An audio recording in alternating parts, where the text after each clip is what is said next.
Good morning, everyone. This is Tim Singleton from Achievement Solutions, and I'd like to thank everyone for attending this training session entitled Addressing Unique Business Requirements and Automating Key Processes Utilizing the SAP Business One Queries. Today's session will be conducted by Daryl Goodman. Daryl Goodman has about 10 plus years directly with SAP Business One, both from a functional and from a technical perspective. So looking at the objective of today's training session, it's really to provide attendees a base understanding of the SAP Business One databases, how to access information from those databases, and the related queries that SAP has, the query tools that SAP has to access that specific data so that it can be utilized in things like reports, alerts, dashboards, and numerous other areas to address unique business requirements and automate processes that may not be standard features within SAP Business One. So why is understanding the Business One query so important? As Business One users, you're probably very familiar that SAP has a lot of useful information that can help your organization make faster, more informed decisions, but that information is not always available on a report or in an inquiry. But you know that information resides within Business One. And you may be familiar to some degree with the query tools within Business One, but maybe haven't accessed them before. And you don't really know how to get that information so that you can turn around and use it in useful ways. So the objective of today is to train you on those features. And once you have a good understanding of the queries, what you can then do with those queries in numerous areas throughout the software. We'll be covering standard SAP Business One queries, standard SAP Business One modules, as well as where we have used the SAP queries to enhance certain features and add some functionality to our Resolve modules for Business One to further enhance those processes. So with no further delay, I'm going to hand it back to Daryl. Daryl, thank you very much, and let's get started. And so I want to start with just a brief overview of what we're going to cover in terms of an agenda today. I will be using the PowerPoint, with the idea of being able to introduce concepts, but then we'll toggle into the software. So we will move back and forth between the PowerPoint and the software, which would go through the training. So we're going to start for understanding that people have different level of exposure to the query tools with an introduction to SAP Business One's query tools and concepts. So within that we'll look at the query wizard and generator and manager, and be able to understand how to be able to find the data inside of SAP Business One. At the conclusion of that lesson, we'll move into developing a digital assistant. And with a digital assistant, what we're talking about is how you can use the queries as the basis to make SAP Business One more proactive for you. So rather than you having to decide that you want to run a report or to enter certain data that's redundant or anything else along those lines, you can actually use the power of queries to be able to enhance the functionality, and make it so that it's working for you, and brings insight and relief to repetitive tasks. Then in lesson 3, we'll be able to use some of the custom dashboards and reports. Now, there are several different tools that are available. We're going to be demonstrating on a HANA system today. So our training will be looking at some of the HANA KPIs and dashboards, but there are additional tools available, that can be used within the SQL version of SAP Business One as well. And so all of the work that we're doing for the queries is able to be used within SQL. I'm just going to be working on a HANA system today. And then as we go into looking at some of the automation rules, we'll talk about how we could use queries to be able to help generate pick lists, and being able to identify and understand which items should be picked and when. As well as looking at some advanced formulas in inventory replenishment. So how we know what to purchase, and we'll complete that with lesson 6, which will be an overview of working with the Resolve EDI and third-party logistics, which is what 3PL stands for, to be able to understand how you can manipulate your data and be able to make the process of exchanging data with outside parties easier using queries. So, again, as we start lesson 1 here, we're going to take a look at specifically how you can use the system information tool with inside of SAP Business One. And in addition to that, I also do want to point out that there's some very good documentation available, both from SAP and third parties. For the most part, I'm going to be focusing on the SAP provided content as well. But you can see here there's a link. We will be distributing the PowerPoint along with all the queries at the conclusion of the training. So you will be able to have access to this. But again, I do want to point out that you do have some very good documentation available, on the internet to help you with this, and we'll use that a little bit during our presentation. So specifically, we're going to take a look about how you can find the information inside of SAP Business One itself, and then we'll take a look at some of the documentation to be able to help further understand the relationships between data, again, using the help file, which can be, well, this is actually a link for online help, but the SDK help file can be installed from your SAP Business One installer. So if you've got your CD, if you're that old, or if not, your download, to be able to have those pieces. If not, you can reach out to whoever's responsible for your system to be able to make sure that you get the help package. As I mentioned, we'll talk about the query wizard. The wizard is designed, as it says here, to be sort of an easy to use tool that guides you in the creation of queries. So again, the goal here is to be able to allow non-technical users to be able to understand and how to create some basic queries. The ability to write queries is something that you can start off very simply and get some very good data out of SAP Business One. There's a lot of data that SAP Business One captures that it doesn't necessarily make available on the screen. So if you don't have the queries or the reports, you're not actually accessing that data. So things like when was a customer created, or when was it last updated, or those kinds of things. A lot of that data is actually stored and available for you. You just need to know how to be able to extract that. And we'll take a look at some of those kinds of things as we work through the tool here.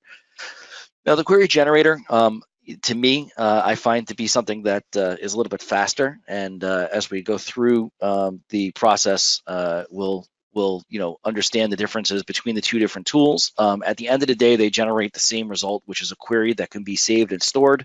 And then, of course, the query manager is where you have the ability to see both queries that SAP has written for you in terms of system queries, as well as being able to have your own user queries that are stored and saved and can be then used inside of other functions inside of SAP Business One.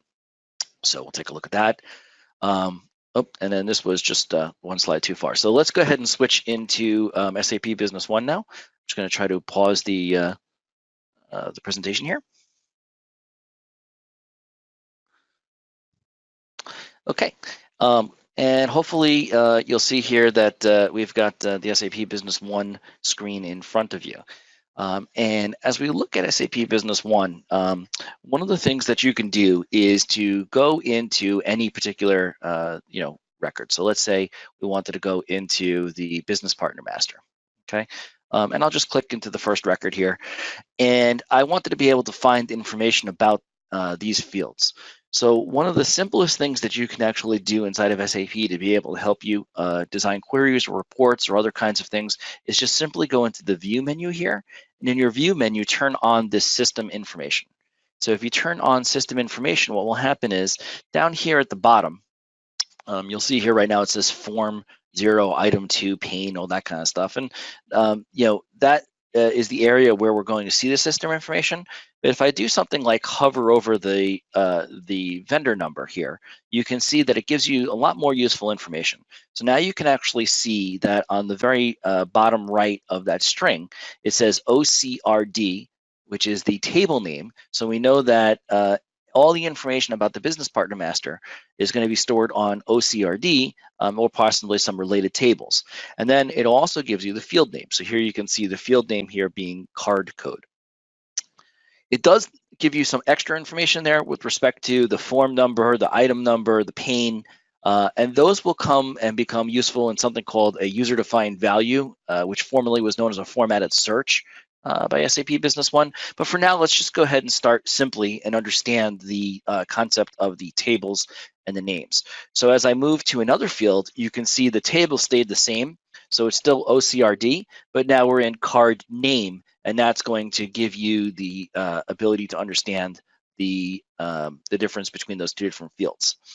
Now, inside of SAP Business One, there are some times where you're going to have related tables. So if I go and I hover over an address, for example, you can see because there is a many-to-one relationship, you can have as many addresses as you want associated with a vendor or a customer.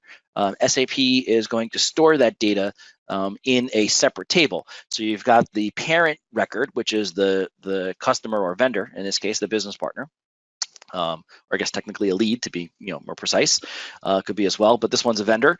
And therefore we have the ability to have an unlimited number of addresses. So you can see that one here is called a CRD1, which is a child table to the business partner master.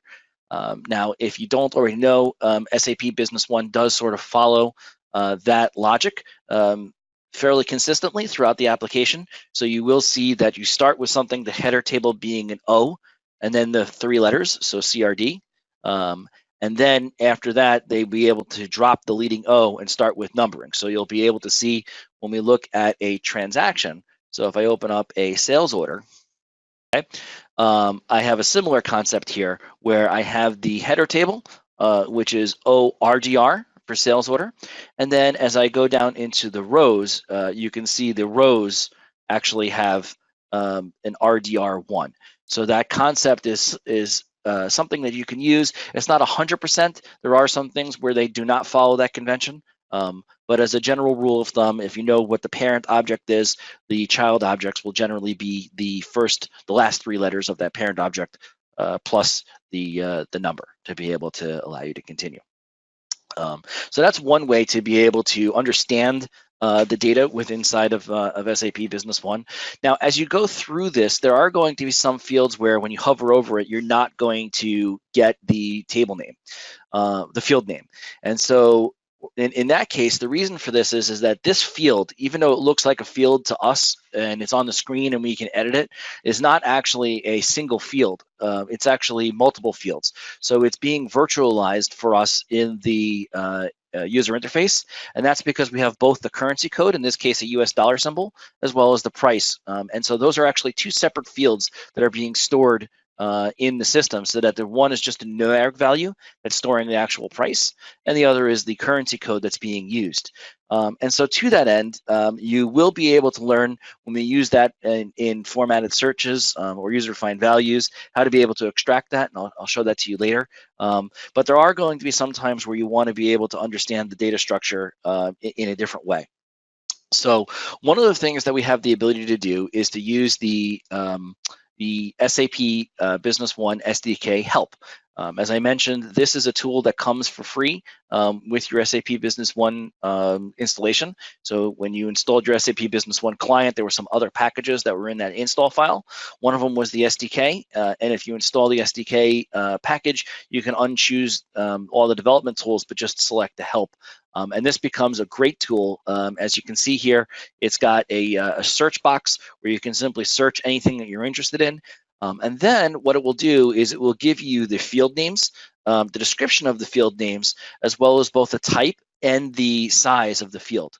Now, when you do get to certain fields like the target type here, you can see it will actually give you a breakdown of the valid types. And so you can see here, you have the ability to link to a sales order to a delivery or to a AR invoice or an AR down payment. And so therefore, it's showing you if we were to do that, what are the numbers that are associated with this?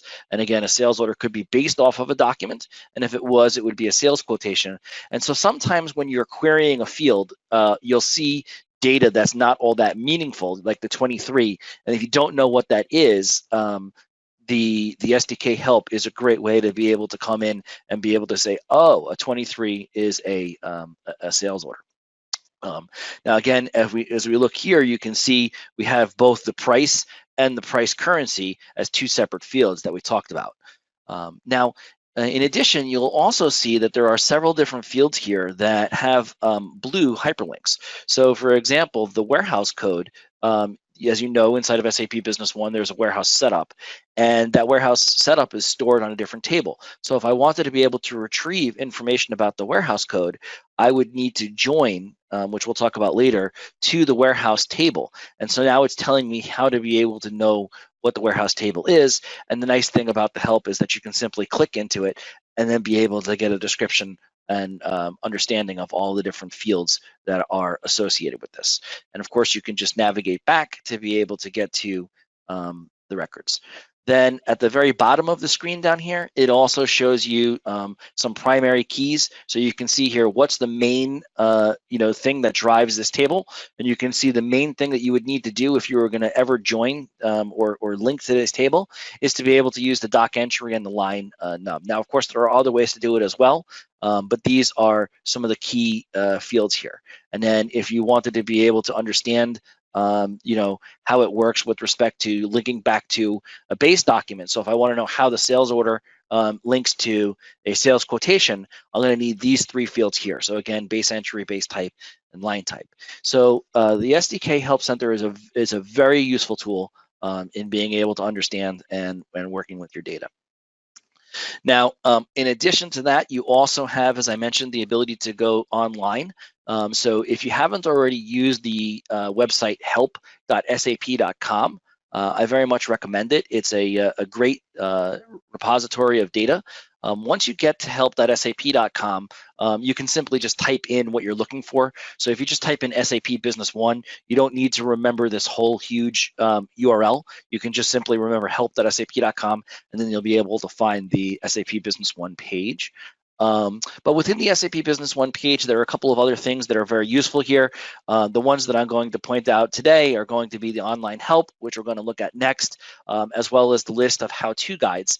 And again, within the how-to guides, SAP has a very good document that talks about how to write queries, and it will include a lot of the information that we're talking today in terms of the syntax of being able to extract data and how to use some of their tools. But once we get past lesson one, we'll start applying these tools, and that will be where we're going, a lot, above and beyond the documentation.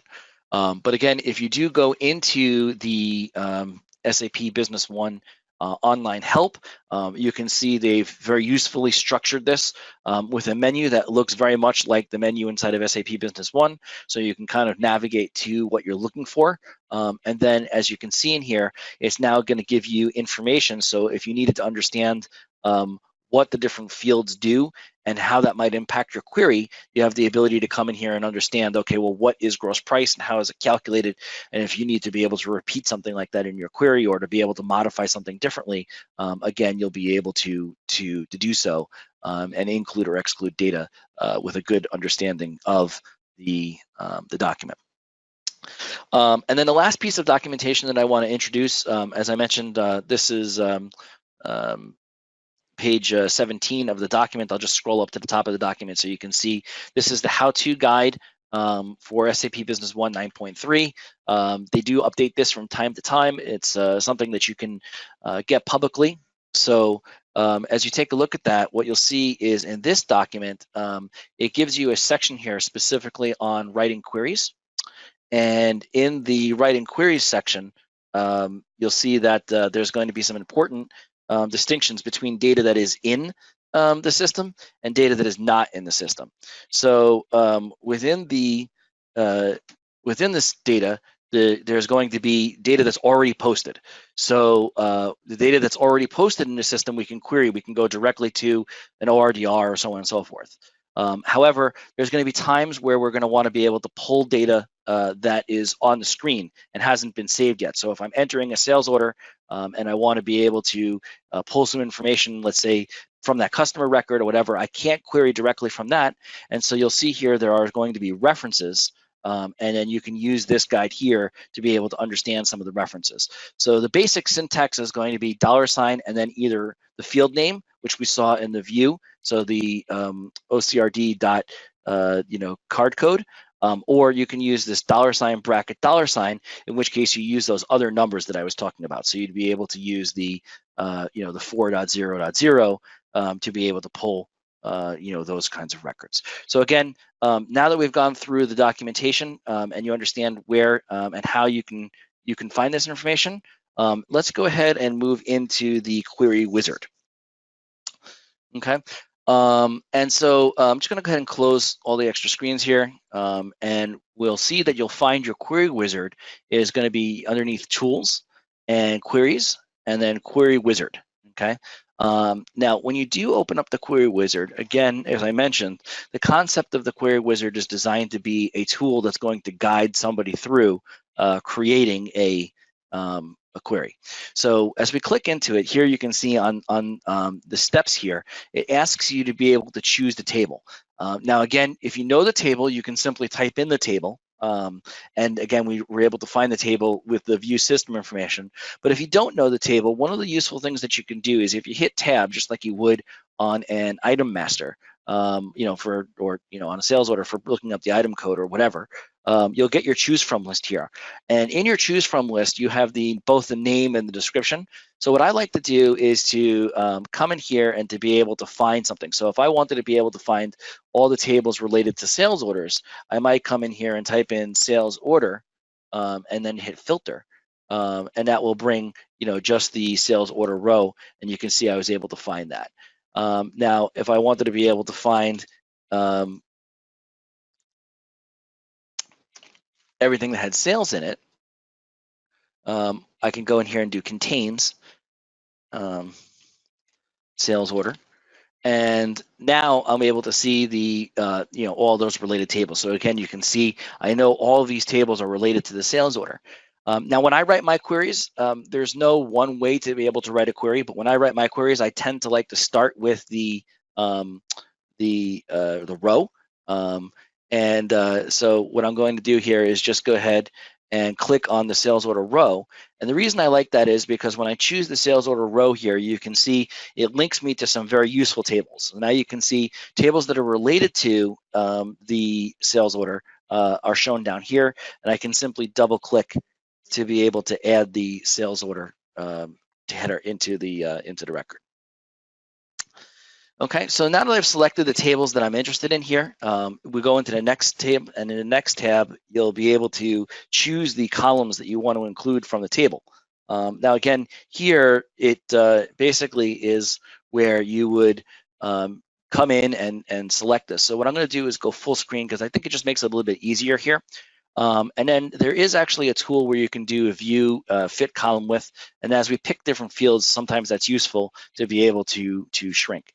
But again, here, what I'll be able to do is go into the list of fields, and now again, you can sort them by the field name if you've done the hover over, or you can sort them by the description if you're trying to look for the field. But in this case, what I want to be able to do is to search for card, which were some of the fields that we were looking for before. And we'll search by description instead. I apologize. So we'll come in here and just do customer. Okay. I'm just going to scroll. I do apologize about that. But in any case, what I'm looking to do is to be able to find, I apologize. The reason I'm not finding the fields is because I came in here and I forgot to change what I was looking for. So you can see I started on the sales order row, and because I was starting on the sales order row, I wasn't able to find the fields that I want because those fields are header fields. So it does help if you, are selecting the right table. But as you can see in here, if I type in card, which was what I saw before, I have both card code and card name. You can multi-select your fields and then just be able to come in here and choose them. So now you can see so far I've asked for the records in terms of who the customer or vendor is. In this case, it's a sales order, so it's going to be a customer, and who what their name is. And then the next thing I'm going to do is to change this from sales order back to sales order rows. And now I want to be able to pull in some information about this. So again, I'm going to search for item. So I'll bring that in, and then we'll come down here and we'll also search for line total, which is also known as the row total. So this is going to give me a very basic report. What this will do basically is just give me a listing of all sales orders with a customer and their name, their code and name, as well as what item they bought and the total sales. However, we do have the ability to do some computation. So what we're going to do here is to, first of all, create a sort. So what I'd like to do is to be able to sort first by the customer, the name. So I'm going to come in here and say that's the first field that I want. And then after that, I want to be able to sort by the row total. So this is going to be sorting by customer name and then how much they bought. Now over here, you can see this is going to be smallest to largest. Typically for these kind of reports, I'd want to be able to see it in largest to smallest. So I want to see what items they bought the most of first. But because of the fact that we are just doing it like this is going to show me every single row over and over again. So if I want to be able to get a total by item, so I can see the total by item, what I'm going to do in here is I'm going to want to say that I want to do a sum. So I can come in here and I can do how many records were there, how many different items were there, the average, the minimum. But in this case, I just want to do a sum, which in the query wizard is called an amount. But if I was to try to continue with this, I'm going to get an error because once you do a computation, it now needs to know what to do with all of the rest of the fields that are not part of a computation. So that's going to be called something called grouping. So what I'm going to say is that I want to create a group here. And so now I have the ability to come in here and do the grouping. And so I will get the sum by item within the customer, and that will give me the total sales by item for the customer. Okay. So again, at this point we've talked about how we're going to do the sort type, what kind of math we want to do, which is what a computation is, and what we're going to do with the fields that are not part of math. All right. Basically, we're going to say that that's enough for us, and we'll go ahead and hit next. And it's going to bring us to a next step here where we can specify conditions. So conditions are essentially filters. And one of the things you can do in here is like Excel, you can use parentheses. So if you needed to be able to make something more complicated, you have the ability to do that. But what I want to do here is I'm just going to say I want the sales order to only be for the current year. And so as a result of it being only for the current year, I'm going to go ahead and choose the doc date, which is the posting date here. And then I'm going to say that I want it to be greater than or equal to. And since I am not choosing relation to another field, I'm just typing in. I'm going to come in here and say that I want it to be greater than or equal to the beginning of this year. Oops. Okay, and you can see that I now have my condition in here. And of course, you have the ability to put in additional conditions if you want to.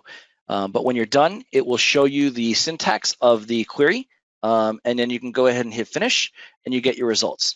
And so now you can see we've just successfully written our first query, and you can make it where you can drill in, you can see these different things, and so you have the amount here for the total.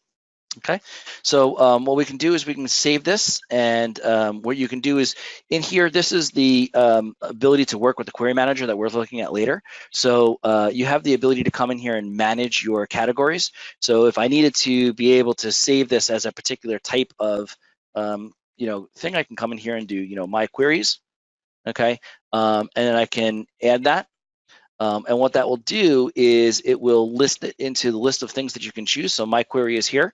And then there are permissions that are associated with queries as well. So you can choose in your general authorizations who is going to be allowed for this. So we'll just go ahead and hit select all and then update this. All right, now that we've saved this, I've got my category. I'll save it in my query, and this will be Daryl. And we'll save that. Okay, and now we have the ability to come and run that whenever we want. So that's the query wizard.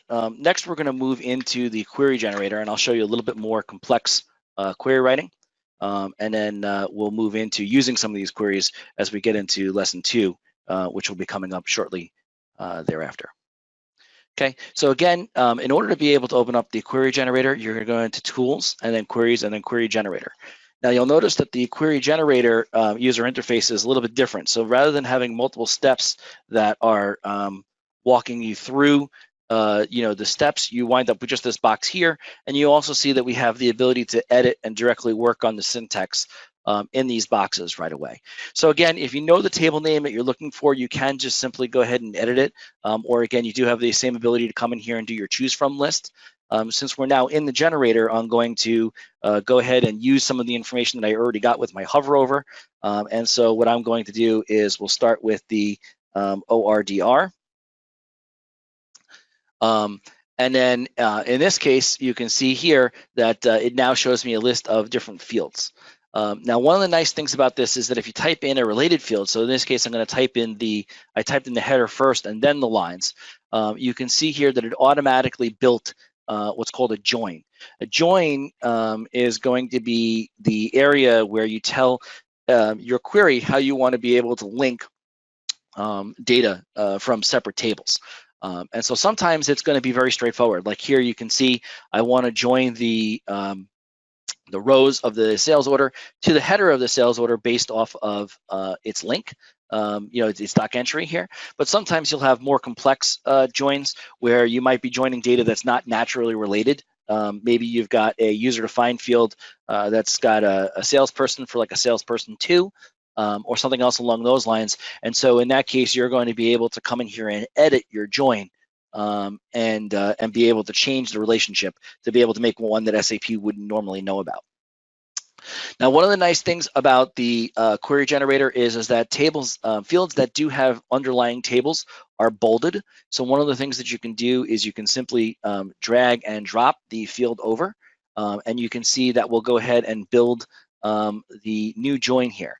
Now, unfortunately, for those of you that are using HANA, if you're using SQL, this is not a problem. But if you are using HANA, when you do the drag and drop method, it is basically still operating in the SQL mode, and HANA is case sensitive. So you will need to come in here and edit your join to be able to put in the quotes to be able to tell HANA that the field name is not to be all capitalized. So if you do use the drag and drop functionality, just be aware of that when you're using HANA. Okay. The next thing is that once you've joined a table, so again, we started with the order, we then joined the sales order, we've now joined the business partner.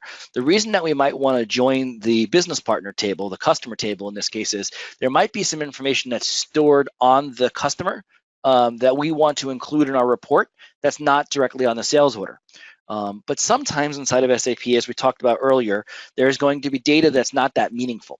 So if I wanted to know which customer group this customer belonged to, so I'm executing my sales orders, I could pull the data directly from the customer record, but it's unfortunately just going to be an internal number inside of SAP, and that's not typically useful to your people who are reading your query or your report.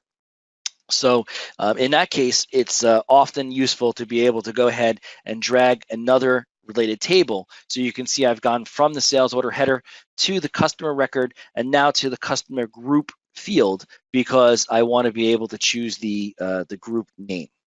And so I do apologize. I did mean to come in here and select some fields as we were going through, so I'll just go back and do that.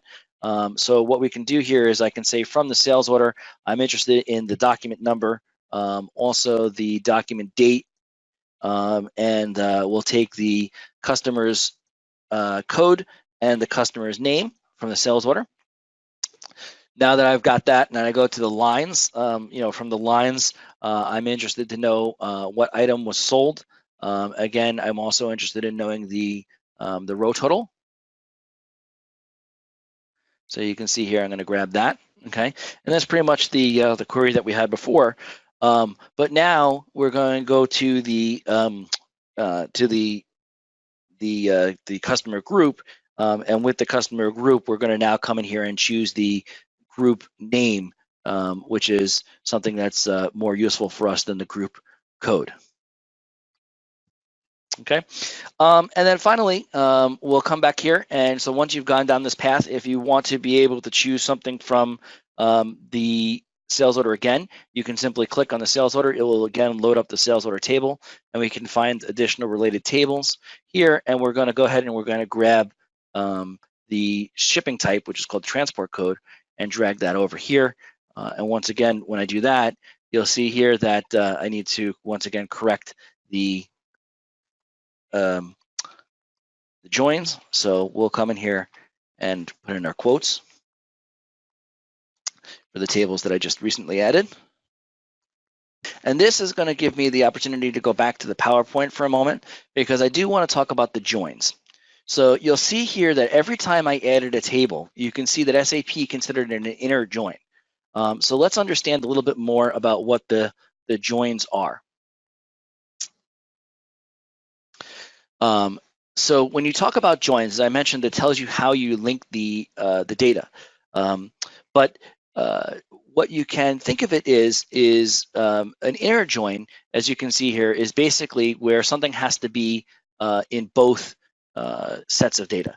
So for example, if I wanted to be able to find the sales order rows that are associated with the sales order, it needs to be in both. Otherwise, I don't want all sales order rows. Okay. And then I may have a situation where I want to be able to join something optionally. So for example, it's possible to have a sales order that does not have a shipping type. You can leave the shipping type field blank. If I was to do an inner join on the shipping type table, what that's going to mean is that I would only get sales orders for the customer that had shipping types. Any other sales order that did not have a shipping type would be excluded from the results altogether. And so that's not something that we want to be able to do. So in this case, you could see I would typically want to use a left join or a left outer join. And those are, in my opinion, the most common queries that you're joins that you're going to use is the inner join, where I want to be able to be specific. I only want the sales rows that are associated with the sales order header, or left joins, where I want to be able to pull in data optionally if it's there. So a left join basically means if I'm starting from the universe of sales orders, which is this blue dot here, and then I bring in the universe of shipping types, okay, I want to keep all of the records that are from the sales orders, even if there's no corresponding data in the shipping types table. And so that's going to be a left join. Of course, there are additional joins that you can use as well. It's going to be a little bit beyond the scope of what I'm able to cover given the time that we have. So I did want to just bring this to your attention, where you can see the different types of joins and understand that there are joins. I was able to pull this from this website here. There's several good other websites that explain the concept of joins as well. And as I mentioned, you'll be getting this slide, so you'll be able to have both this graphic as well as being able to link to the source data. So now that we understand that, it's going to be important for me to be able to change or understand the different rules. So let's start from the top. So I have my sales order, and one of the things I like to do here is just to enter, because it makes it easier for me to be able to see everything. So I'm starting with my sales order, and then I'm joining to the sales order rows. And it makes sense to me that I want to use an inner join because I only want the rows that are associated with that sales order. Then you can see I joined the customer. Now, it won't hurt to change this to a left, but I know that every single sales order has to have a customer inside of SAP Business One. That's mandatory, so I can leave that one alone as well. Then I'm joining here to the customer group code. And again, you might want to change this one to a left. It won't hurt anything, but because every business partner record must have a customer group, it, again, won't hurt anything to be able to leave that alone. So we'll leave that one as an inner. And now I get to the OSHP table, and I get to a field that's optional. So this is where I really want to be able to come in here and change this to a left, and I used to use left outer join to be able to describe how I want the data to be able to come from the system. Okay. So now what we're going to do is we'll just go ahead and execute this. And you can see I now have a query similar to the query that we had within the query generator. Again, you can expand to be able to see the syntax. The little pencil here is useful sometimes if you want to be able to make some minor edits. It's useful to do it in the preview. Otherwise, you can hit cancel to be able to come back into the wizard. Again, what I want to do here is I'm just going to go ahead and save this one. So I'm going to do save as. It will then bring up my my queries here, okay? And so I'm going to go ahead and save this one as sales analysis, okay? In my queries down here, you can see I have sales analysis queries. So this is the sales analysis where I've got my sales analysis by customer group. So I can just go ahead and I can type over this and save over it. It will overwrite the query, or I can give it a unique name. So if I want to come in here and call it sales analysis group 2, I can do that, and that will become a saved query. Now, if we cancel back into this, that's a very simple query, but now we have the ability to put in some additional things. So again, we have that where clause, which was the conditions in the wizard, the sort, which was the same concept, and then the group function to be able to work on that box. So now what we're going to do is we're going to put in a condition where I'm only interested in seeing closed sales orders. So I only want to see sales orders that have actually been finished. So we'll come in here and we'll go into our sales order table. And in the sales order table, you can see there's a field called doc status. Again, if I didn't know what field I was looking for, the easy way to be able to come in here and do that is to hover over the field, and it will tell me the field here for the doc status, or to look at the documentation. So I know, again, that there are different options in this. And so this field can be either open, or O, or closed, which is C. So if I was to do a filter like this, this is going to find only open sales orders, okay? And so you can see if I look at the number of results, there are a lot in this particular database here. So I've got 2016 rows versus if I change this to a C, so I'm only looking for the closed, which is what I want to be able to do. You can see here I'm going to wind up with a different record count. So I won't expand it, but you can see I'm already in the 5,000s. Okay, so the filters do change which data set that you want. Of course, if you leave the filter out, it will be all of them. Now, there are going to be some times where we want multiple conditions. And so you can see here, there's actually a button called conditions here. And in the conditions, what we can do is just expand this to make it a little bit bigger. You can actually come in here and use an and. So if I come in here and specify and, it allows me to be able to specify a new field. And so in this case, if I wanted to narrow it down to just a specific customer group, what I have the ability to come in here and do is to come in here and grab the customer group. Now, one of the things about the customer group is that I can say that I want it to match or not match or whatever, but let's just assume in this case I want it to be equal to. And at this point, I could hard code a particular customer group. So if I knew that I was interested in just one particular group and I wanted to use it for reporting, I would just type it in here. But there's also this concept of a variable. And the variables are pretty useful because it gives you the ability to not specify the value in the query, but rather to allow it to be executed and the user to be prompted. So now you can see the same exact query that we ran before, but I've added a second parameter or condition, and I put it in with a variable. So now you can see when I execute that, it now asks me which group name do I want. I get a very nice lookup here, and I can hit choose. And now it's only showing me records that match that criteria. So it had to be both closed and part of the distributors group. Okay. Of course, right now it's kind of like a little bit of a mess here. It's sorting by document number and those other kinds of things. So I can come back in here and decide that I want to do a sort. And if I want to create a sort, what I want to be able to do is I'm interested in seeing it by let's say item code first. So I want to see the sales by item. And then after the item code, I am interested in seeing it by, what's my place here, by customer. So I'll come in here and say that I want to find it by customer name. Okay, and now when I hit execute, again, I can come in here and choose distributors. You can see that it's now sorting first by item. So you can see the item number repeats. So I can see all the different customers that bought this item. And I can see then by customer, okay?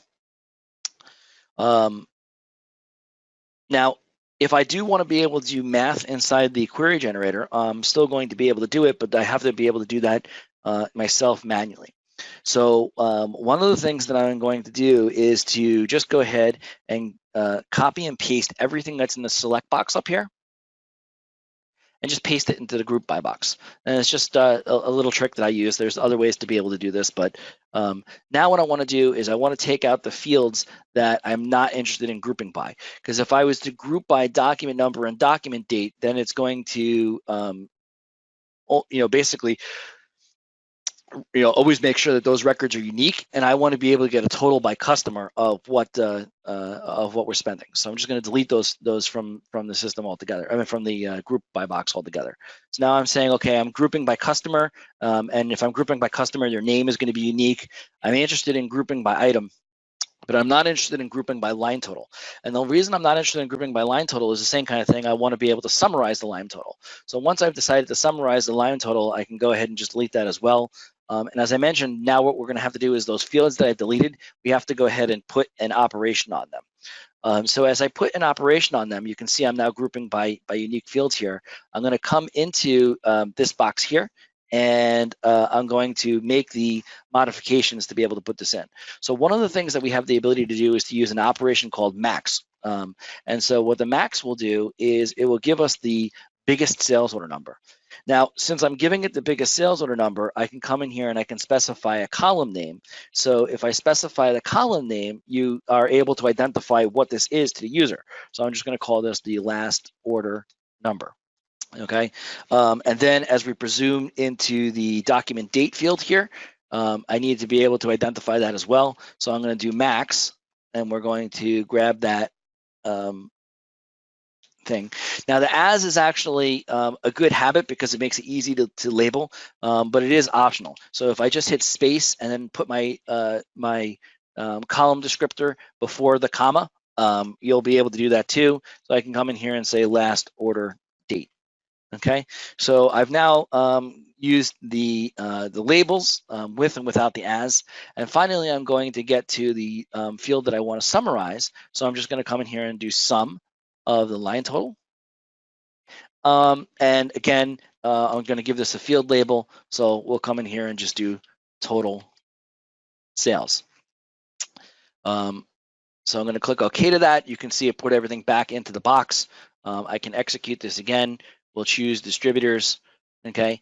And you can see that I now have my, when it was last ordered, the date, the different products, the total sales. Now inside of a query, just so that you know, if you didn't already know, if you hold the control key and click on a column header, it will give you a summary. So you can see my total sales for this were 1.5 million or 1.499 million. And so that's kind of a useful thing to be able to get, in any of these queries. But again, perhaps I want to now be able to see which of my top selling items were. So I can come in here and use math in my sort. So the final thing that I'm going to come in here and do is to create the sum. So what we're going to do is first I want to be able to get let's make some mathematical fields that are just going to be useful in being able to derive additional data here. So what we're going to do is we're going to create a field where we're going to count the number of records. So I'm going to go ahead and take this field here called the sum of total sales. Okay, and I'm just going to copy and paste this, okay? And instead of the sum, I'm going to use a different operation, and I'm going to use count, okay? And so this can now be called, let's say, times sold, okay? So I'm able to make another field, okay? And then what I want to be able to do is to create another field to be able to get the average sales. So the average sales would now be the sum of the sales. So we'll go ahead and we'll paste that here, and we'll just clean up the extra comma, okay? Divided by the count of the total sales. So we'll go ahead and we'll grab that here, and we'll put a divided sign and paste that in here as well. Now, again, I like to put in parentheses because it helps me be able to see visually what we have here. And I also need to delete these field labels because they're not needed as part of the math. Okay, so I've got my sum of sales divided by the count of sales. Okay, and then we're going to come in here and we're going to use this as average sales. Average sale. Okay, so once we've done that and we click OK, I want to be able to see everything sorted by the average sale. So we'll come in here and grab this here, okay, and then paste that into my sort box. Okay, and I'm just going to get rid of the record here. Okay, so if I go ahead and I hit execute on this again and we choose distributors, you can see here that I've now created some additional columns, and you can see here that this is now sorted by the average sale. Okay, but it's still sorting by customer, you know, in group first. So what I can come in here and do is, if I want to change the sequence of this, you can simply grab the columns and move it around. So if I want to sort first by the average sale, okay, and then by item code and by customer, you can do that, and then it will change the sort order. Okay, so basically you can see we're almost done with this lesson, and then we're going to move into lesson 2.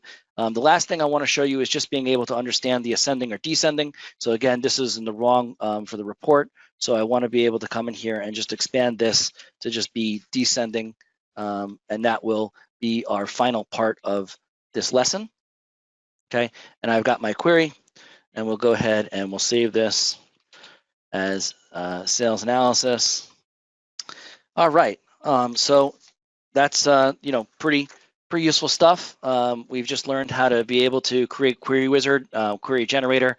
The last tool, which we kind of talked about before, is just the query manager. And of course, within the query manager, I now have the opportunity to come in here and find my queries that I just saved and to run them. So anything that's in the sales analysis here, you can double click to execute on, and to be able to just run those queries after you save them. If you collapse this, it becomes more user friendly for the users. And of course, you can export it to Excel or do anything else that you want to be able to do. There are a couple of other cool things that you can do within the query manager as well. So within the query manager, you can actually create a report. So if I come in here and let's take a look at one of the system reports here that you'll all have. And if I look at the system report for inventory value, for example, okay, you can see in here that you know, you've got this report, but you see right now it's grayed out. There's no ability to print this. So one of the things that you can do is you can go ahead and click on Create Report, and this is going to create a simple report using the Print Layout Designer. So you can see there's a base template here. I can give it a name, or I can just use the default name. And as soon as I do that, I now have a print preview that will actually allow me to be able to see this data in a Crystal report, not a Crystal report, a PLD report format that you can use. In addition, you can edit them. I mean, you get your pencil and all those kinds of things. But in addition, you also have the ability to come in here and schedule a report. So I can come in here and specify, you know, typing in my username and password that I want it to execute as, and I can have it specify that I want this report to be run. And it is able to do a basic email. So I'm able to come down here and just add recipients like you would in using the messaging system. So I can say I want it to come to me, and whether or not I want to be able to have it in my overview, or if I want it to be sent through SBO mailer as a PDF or whatever. But what this is going to give me the ability to do is to add this. And I got to put in my password. And then anything that you want in your overview is going to be here in your scheduled reports overview. And so you can see I'm able to come in and review my reports. And if they had actually executed, I'd be able to see the PDF or those other kinds of things as well. So that's the ability to schedule a report that you've saved inside of a query manager. So let's go ahead and move back into lesson 2. And in lesson 2, the purpose of what we're trying to achieve here is being able to develop a digital assistant. And again, the reason that we want a digital assistant is to be proactive in communications. And one of the great things is to be not only proactive with employees, but your customers, your vendors, or even, as it says, yourself. So you are able to make it so that it's more efficient for you to be able to do that. So in this particular case, we're going to go through a couple of different features inside of SAP Business One. So specifically the concept of UDVs, again, formerly known as formatted searches, the ability to use alerts, and the ability to use approvals. And then finally, we're going to use one of the Resolve modules, which is the Data Messenger module, which is part of the Resolve suite, that's going to be able to extend functionality beyond some of the capabilities that SAP offers out of the box, but the concepts of the queries are the same. Now, the one thing that we're going to do here is this is now going to be a little bit more like a cooking show. I've already got all the queries defined, so I'm not going to write the queries again. I will take the time to explain some of the queries as we use them. But in order to be able to understand the business cases and so on, we'll just use those things. So let's take a look at some of the examples that we're going to be going over for. So first of all, one of the things we might want to do is to be able to improve our accuracy and reduce redundancy in doing order entry. And so you can see I have two examples that are associated here. For me, I do it all the time and I hate it. I'm entering a sales order and I always forget to fill in a delivery date. And so I get the red bar message, and that's something that a lot of customers will have a standard term that they want to be able to use for the delivery date, either the same day or maybe it's 2 days from now or whatever it's going to wind up being. So I'm going to show you how we can get that to be automatically populated. And then we'll use a little bit more complex example where we're going to pull some information from the screen to be able to set the dimensions, which are part of the cost accounting features of SAP Business One, to set those dimensions based on an item group code. All right, and then if we look again, what's the business purpose of what we're trying to accomplish? We want to be able to increase the customer service levels and rates. So I want to be able to find a salesperson. I want to find for my salespeople any customers that have not placed an order in the past 30 days. So typically, if I'm getting orders from somebody and all of a sudden I get a slowdown and I don't get an order from them in a month, I want my salesperson to reach out and say, hey, why? And try to be able to facilitate that. Same thing for being able to fulfill, stock. Just a simple one. And there's some of these ones are redundant. There's a built-in query that can do this, but I just wanted to show you an example of one that could be based on text. So we're going to look at items that are below their minimum order quantity. Finally, we'll take a look at being able to do things like, hey, I've placed a purchase order. I want to know when it comes in. Well, typically that's two separate people, right? So the person that places the purchase order is working inside the office, and you have a warehouse that's receiving the product in. And that's going to be a different user who's creating the GRPO. And so I want to be able to use the power of the queries to be able to get it to notify me that I have, in fact, successfully received my purchase order by somebody else that did it. So it won't show up in SAP's My Activities because I wasn't the person that created the GRPO, but we can still get notified. Using SAP's approvals, we'll be able to take a look at how we can make sure that we've ordered something properly. So if somebody modifies the payment terms from the what's specified on the customer, I want to be able to review that and decide whether or not I agree or don't agree with the change in terms. Or if someone is going to buy something from a vendor, maybe I've gone through a whole process through QC or otherwise to be able to pre-select vendors that are approved to sell me my products. As you know, SAP Business One does have preferred vendors, but it doesn't mandate that you buy from those preferred vendors. So you can buy any product from any vendor. Using this, it will give me the ability to have an approval. So if anyone places a purchase order with a vendor that's not on that approved list, it will stop the purchase order and go through the approval process. Finally, we'll take a look at understanding what we can do with vendor lead times. So if I have placed a purchase order, a lot of you are already using some of the built-in tools from SAP or third-party tools to be able to have that purchase order go directly to the vendor. And that's awesome because it just saves a step, and I totally agree with that. But how am I sure that the vendor actually got my PO if I'm not talking to somebody or giving them the PO or anything else along those lines? So one of the things that we can do is we can have the system automatically review to see whether or not we've gotten back an acknowledgement from the vendor, which we're going to use by using the vendor's reference number as the key. So if we don't have a vendor reference number after 2 days, we're going to go ahead and call the vendor and ask them to confirm or send them an email, whatever it's going to be able, in this case, it'll be an email to ask them to confirm why they haven't given us the confirmation, and just to be able to ensure that our purchase order will actually be accepted and delivered on time. And then finally, some simple things that you've probably seen and gotten used to as a consumer, but there's no reason that you can't do this from your ERP system as well to your customers. So as soon as you place an order online, a lot of the times you get an email with your order. We call that a sales order acknowledgement. So how you can send that by email. And then when the product ships, they've signed up with their mobile number. You want to send them a text message, so you can send them a text message out of the system to be able to say your product is shipped and give them the tracking number and those kinds of things. Okay, so what's going to wind up happening here is, again, for the purpose of providing this data to you, I will have a slide that's going to identify each one of those examples and to give you the concept of what the actual syntax is. So you can take these queries and directly implement them. What I am not going to do is I'm not going to go through each one of these in PowerPoint slide. I just think that would be boring. So we will basically just skip on the slides to lesson 3. But what I'll do is to just come inside of SAP Business One and sort of walk you through the different features. Okay, so within the first one we talked about here, again, I'm going to open up my sales order. And once I open up my sales order, I'm just going to go ahead and go to a new one here, and I'll enter in my center port. Okay, and now you'll see here that as soon as I entered in center port, it automatically populated the delivery date, and the delivery date was 3 days greater than the posting date or today's date. Now you'll know that there's a user-defined value or formatted search based off of this indicator here. So this little magnifying glass tells me that this field is being updated by a query. And again, if you don't see that in your system, what you want to be able to do is go into View, Pickers Display, and then turn on the indicator here for user-defined values. So now how did I get this to work? Well, if you go into the tools and then go into your customization tools, and you go into your user-defined value setup, which you can also do with your Shift-Alt F2.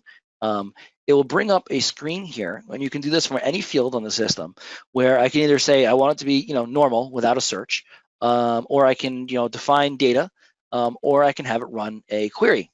And so if I do run a query, you'll see it opens up my query manager here, and I'm able to come in here and see the different queries that are on the system. Okay. Now, if I go into my query manager, you'll see here that I've created a user-defined values or formatted searches category here, and you can see that that query that I've chosen is plus 3 days. And so if I execute on this, this is one of the things that I referenced in the documentation. And in that documentation, I specified that it is going to be able to pull from the screen. So within, sorry for the pop-up, within the screen here, the reason is this sales order hasn't been added yet, so I can't go query ORDR to be able to get this document date. So I am saying that I want to add a number of days, and the number of days that I want to add is 3, and I'm pulling it from the screen. So I use this $ bracket $ 10.0.date, and again, that syntax for you is in documentation.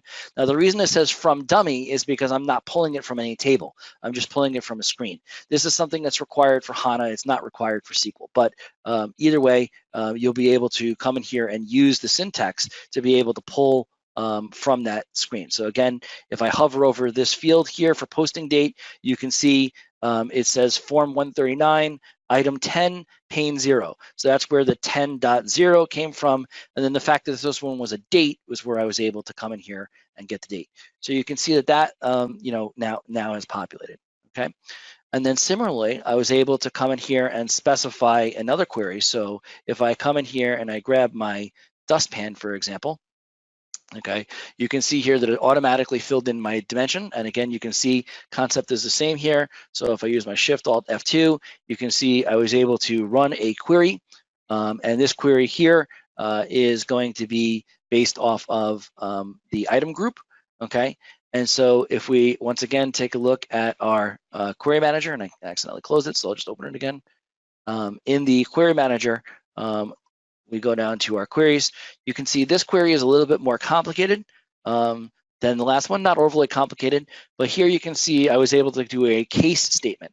A case statement is a type of query where it's sort of like if you ever used an Excel if, or something else along those lines. What I'm doing is basically saying that I want to select from the item table, okay, the item group. And what I'm doing is I'm passing the item code from the screen. So here you can see the 38.1.0 is from the screen, and I've passed that through, but I have now joined the other tables, and I was able to come in here and say, okay, when it's item group 100, I want it to be this dimension. When it's item group 110, and otherwise I want it to be this last one. So now I've really just made my order entry much more efficient. All I have to do is enter my customer, enter in my item, and the rules that I have for being able to make sure that I properly cost things are all going to be just automated here, as well as being able to follow my my rules for the due dates. Okay, so that's the first part of using a digital assistant, is just being able to understand the user-defined values and the power that they have to be able to retrieve data from things that are off screen, to be able to bring data together and help you select those kinds of rows. All right, so what we can do is just go ahead and cancel out of the sales order. And let's go ahead and take a look at alerts. Now, within alerts, okay, you can see here underneath administration, you're going to have this tool here called Alerts Management. And Alerts Management is a pretty cool tool. And what that's going to give you the ability to do is to use some predefined alerts that you guys know about already, where you've got these gross profit deviations and so on and so forth.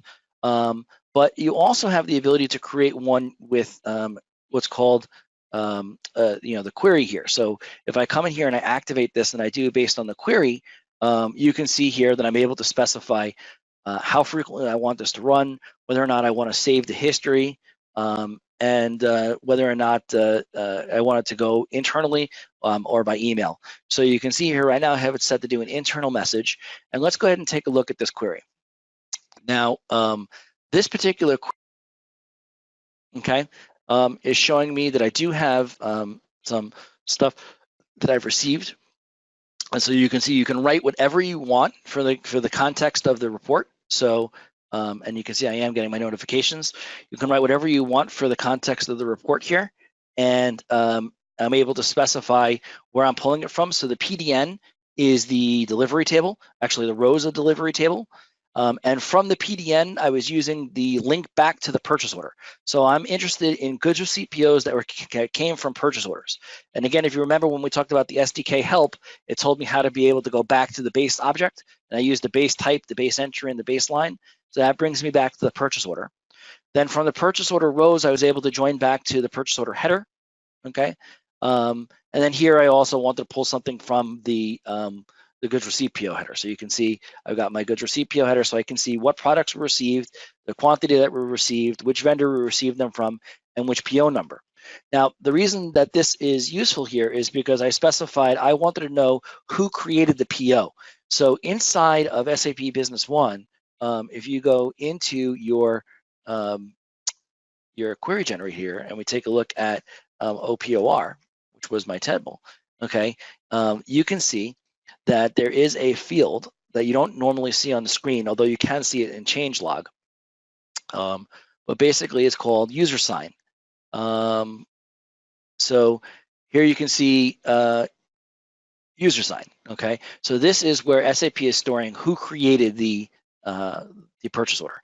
Now you notice it's bold. So the reason it's bold is because it's actually linking to the OUSR table. So within the user table in the system, everybody that logs in, even though I log in as Daryl into the system, I actually have a number associated with that. So what I've done is I came in here and I said, when these people enter in a purchase order, I want them to be able to get it.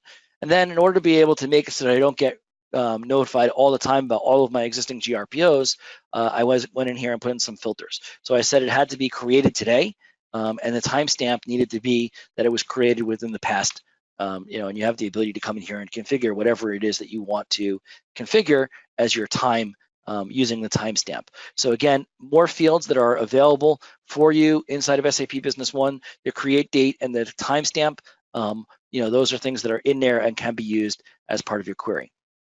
And then what this will do is when it executes, you can see I'll be able to get my message. So here you can see it shows me a list of all of the purchase orders that were received.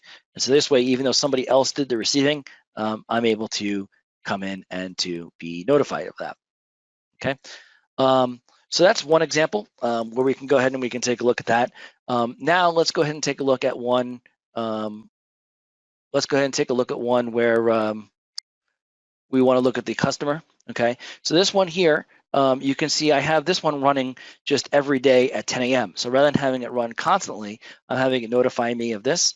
Okay, and so again, you can see at 10 a.m. I did get this notification, and this notification here is showing me a list of all of the customers, what their lifetime sales were, and the last time that they ordered. Okay, and so this was just like a lot of the other queries that we wrote earlier, and we can go ahead and take a look at the query. So within the alerts, if I want to find my queries that are in there, again, I was able to select whatever I wanted. But in order to be able to make it be the last 30 days, you can see here in my from box, I specified where the document date is greater than, and then I did add days to today's date, which is current date, minus 30. So I went backwards using the add date feature. And because I was interested in being able to get their lifetime sales, you can see I have, again, just like we did early in your example, where I'm doing a summary of my sales and the last time that they ordered with the max. So you can see, again, how that example that we used earlier when we were building the query can become very practical for things like this. Now, of course, you could be more complex with this. You could, say that if they haven't ordered in a year, we want to drop them off this report.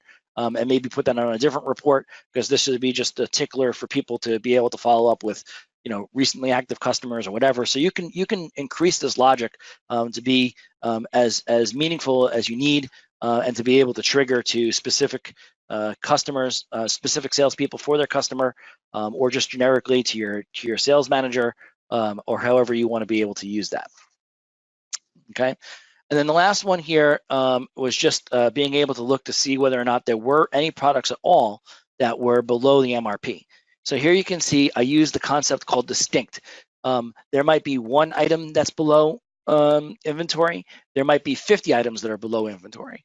In any case, I need to run the MRP wizard. So rather than getting notified for every single product that's below stock, it doesn't matter. I'm going to run the MRP wizard. Giving me distinct means that I'm only going to get one result for this query, because I'm only selecting some specific text. Now here you can see I typed in what I wanted to be able to get, which is the message that I want to send to somebody. Okay. And then here's the criteria that we used to be able to identify that. So you can see here we went in and we said the on hand, plus on order minus committed is, and if null is useful, because if you didn't specify a minimum on the item master, we want to be able to recognize that. So what I'm saying is if the item record does not already have a value, I'm going to substitute the blank for 0. So it will be the same as if you entered a minimum quantity of 0, and I'm looking for it to be below 0, and that will trigger the alert. Now, another cool place that you can use alerts, queries, is going to be in the approvals. So here again, you can see we're going to use the approval templates. And so what I'm going to look at here is if I execute this one here where I want to see the payment terms, you'll notice that I do get a red bar message. This query could not be executed. And the reason it can't be executed is because you can see I had to use, by definition, it's an approval on a transaction.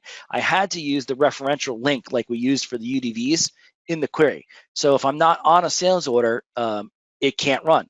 Okay, so one of the things that you can do if you want to be able to troubleshoot or verify that the queries work is instead of using the query manager, if you open up a form, so in this case the sales order form, and you go to tools and then your queries and user queries, you can navigate the user queries from this main menu. And if I go into the approvals, you can see here, I want to see whether or not this would fail approval or not. I can go ahead and I can execute it that way. And you'll see that it did not fail approval, because in this case, the sales order did, in fact, have the right conditions. So when you run a query from that menu, it will automatically replace the values with the customer. So you can see here, I've got the customer code and whatever their group is, for the terms. Okay, so that's just a nice little tip for being able to do troubleshooting.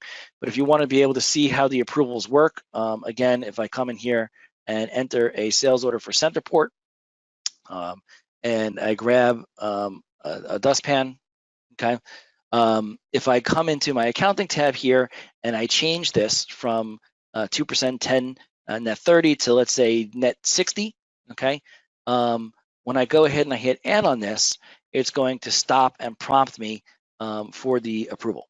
And so we'll look at the approval templates and stages just briefly on this. Again, there is separate training that you can have from SAP on how to use approvals, but okay. So in here you can see it did fail approval, okay, and now it will, of course, go through the approval process inside of SAP. So that was that query. Here's the other query that we want to take a look at here, where you can see in this case I wanted to find the vendors that are not the preferred PO. So again, you can see I had to do select distinct true, which is what you do for an approval query because you're just looking for it to be a true or a false. So if the condition that you want to test for happens, you want it to be true. Otherwise, you want to return no results.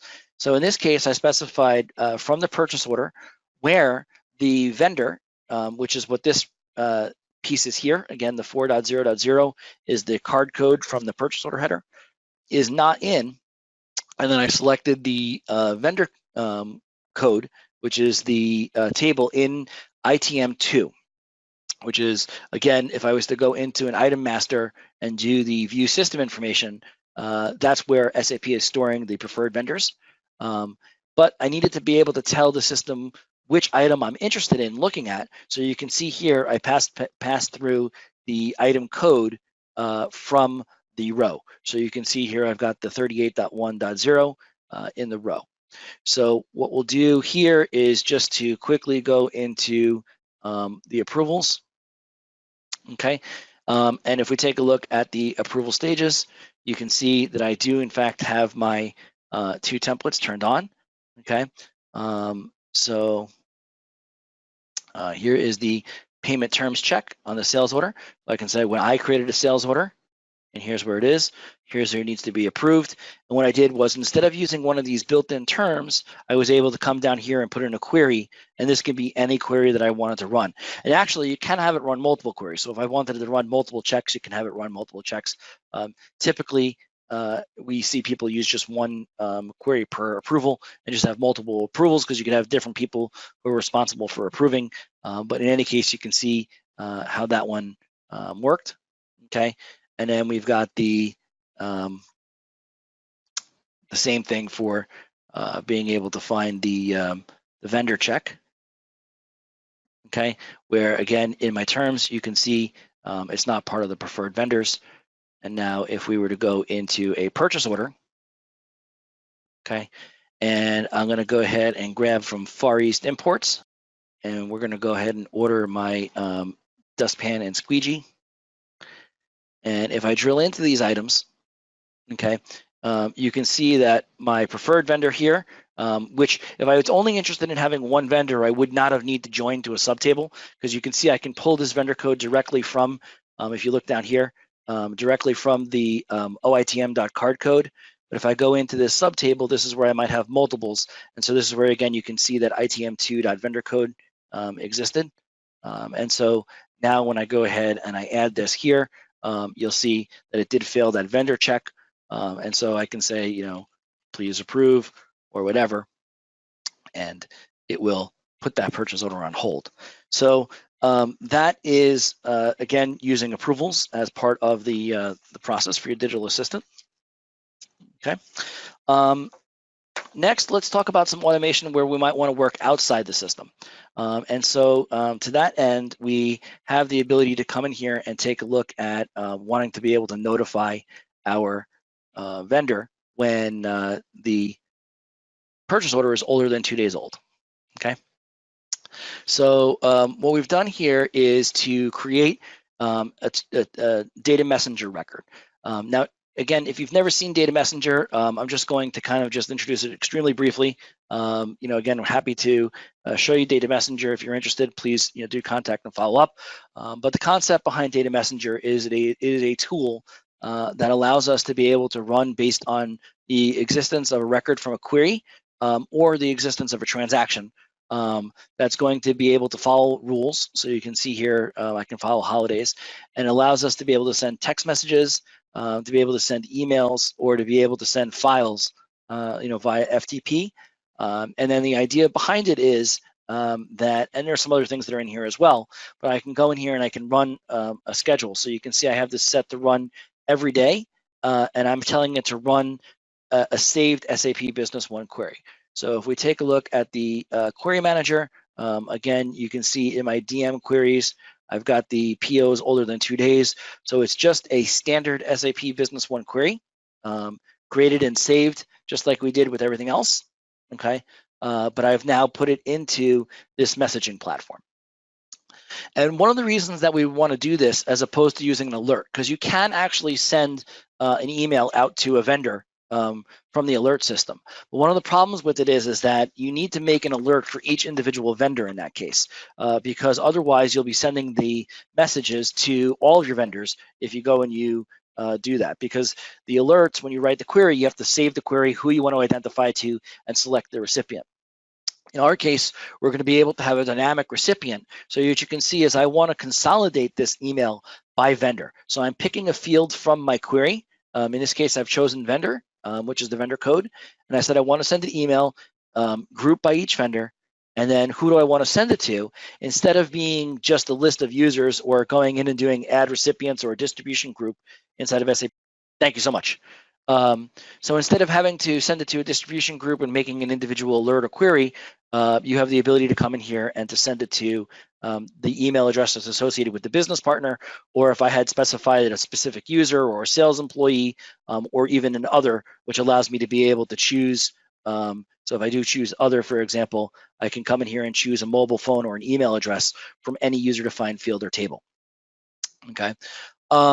You can also send it specifically to email groups and distribution groups that exist within SAP Business One, and you have conditions that you can use. So what I'm able to do is to write a simple query that just finds all the conditions, but then what I can do is I can actually create an advanced condition in here, where if I wanted to be able to say that the ship date needed to be greater than or equal to a specific value or something else like that, I can send the message to one person.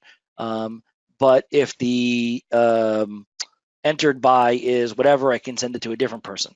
So you can actually create different rules based on the different fields as to who's going to get messaged and what method they're going to get messaged. So again, internally inside of SAP, by email or by text message, or you can have a print or fax as well. Okay. But the key here is, how do we use the query to be able to enhance the data? And so besides being able to make it more efficient by being able to group and use dynamic recipients, we're also able to build a dynamic message. And so here you can see I was able to come in here and insert things like the document number into the PO subject. And when I created a message, I was able to address them. So I was able to say dear and what the vendor's name is. And again, I was able to just pick the fields from here. We're requesting information on our purchase order. Here is the date of the purchase order. And then this one here, you can send it as a plain text email or as an HTML email. The reason we did this one as an HTML is it just makes it nicer for the vendor. So when they get the email, it will look like this. So you can see it substitutes the name dynamically from the query. So you can say, dear CTI Computers, please follow up with the purchase order that was sent. And of course, this one's a test system, so it's very old. But we wanted to be able to follow up on these products, and then we're able to tell them who entered it and who to contact and the name of our company and so on and so forth. So this is an example of being able to be proactive. And so the way that this query worked, again, was all we were looking for was a very simple condition in here. So we were looking for in the where clause here that the document date needed to be 2 days old, and that the NUMAT card, which is what they call vendor reference number, that's the field number for vendor reference number, was blank. Okay, so if it met those two conditions, we wanted to be able to follow up and have it be sent to an external user, in this case the vendor, to be able to contact them. Okay. As another example, we talked about being able to do some of those customer-facing ones. So if we take a look at the next message in here, you can see that this message is geared towards the customer. And so rather than using a saved message, I was able to write a query in here. We can write the query in Query Messenger and Query Designer and Query Generator, and then copy and paste it in here, or you could just freeform it, or there's a couple of other tools that you can write it. But the key one here was, just like we did on the user-defined searches, I joined the document entry to a variable here, just like you would in Crystal Reports, called doc_key.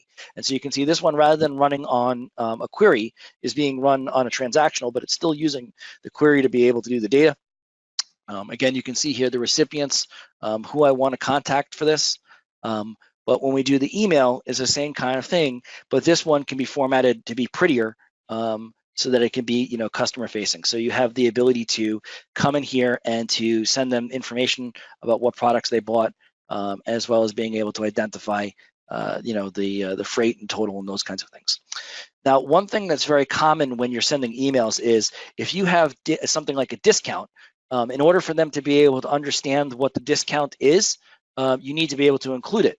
But if you send out an email to everybody with a discount field, your customers might start asking you for a discount. So one of the things that we've built into this, and again, being able to use the concept of a query within a query, was to be able to use a suppress function.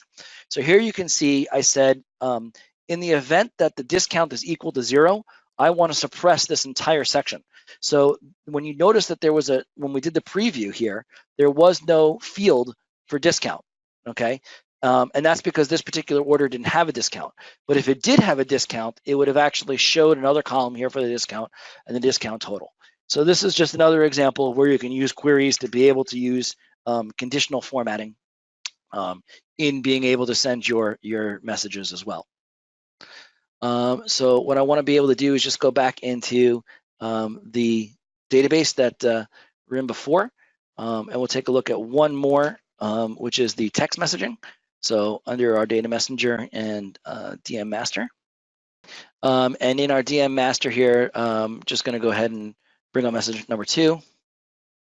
And this is going to bring up the send the tracking number. So again, here, all I'm doing is selecting the tracking number whenever I find from the delivery, okay? But for our messages here, we wanted to keep it simple. So you can see this is a very simple message. Dear, the person's name, your sales order number is shipped. Here's the tracking number. Of course, you could have embedded this tracking number with a hyperlink if you wanted to, but a lot of the mobile phones do that for you automatically at this point now. And this is in reference to your PO number, and thank you for your business.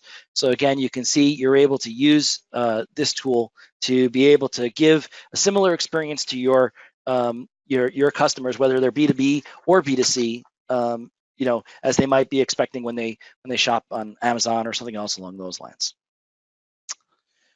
So the next section that we had in lesson 2, the next section that we have is lesson 3, and let's just quickly hop into the PowerPoint here and see what we're going to cover in lesson 3. Is to be able to understand using some of the queries in reports and dashboards within inside of SAP Business One. So again, there are several tools that can be utilized. There's Crystal Reports. There is Interactive Analysis, which is an Excel-based tool, as well as Pervasive Analytics and the Resolve Query and Report Launcher. What we're going to be covering today is going to be the Pervasive Analytics and the Query and Report Launcher, because those are inside of SAP Business One. But again, you can definitely use queries as the basis for Crystal Reports and being able to send them out as well.